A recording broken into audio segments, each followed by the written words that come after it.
I will show you how to use the Bunny SVG embroidery file. Once it's inserted in, it's all selected, the padlock's on, change this to 5 inches. It'll make it a 5-inch square.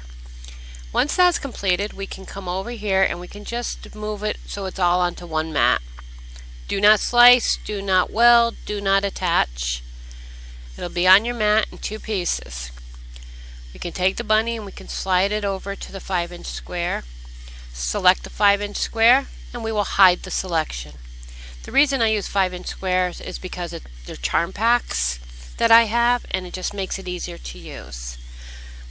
Once it finds my machine, which is the maker, it'll select my material, which will be cotton because that's what my charm packs are, and I use the rotary cutter. In the case of the Fox embroidery applique file, it's in 2 parts. So we upload it, the padlock's on, and this time we change just the height to 5 inches. The width will automatically change to the right width. And just like before, take all your colors and put them on one mat. Doesn't matter which one, I just prefer pink. And select Make It. The pieces will be on the mat. You'll have 2 squares and the applique pieces. Slide the applique piece on the first one, and I like to take the square and put it on the 6-inch line so that when I'm putting it on the mat, it's easy line up. Then you select the square and you hide object, and select the square and hide object. I have so many charm packs, so I'm glad I have found a good use for them.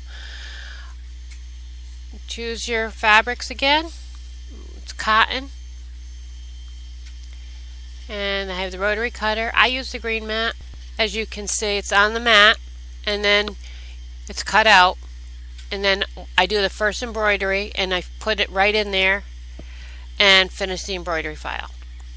And here's a few more that I've done that are included in the set. Super easy to do. Great way to intro into applique for your Cricut. Simple designs. Cute. There's 9 or 10 of them, I'm not sure, but I hope you enjoyed it, and if you have any questions, please feel free to get in touch with me.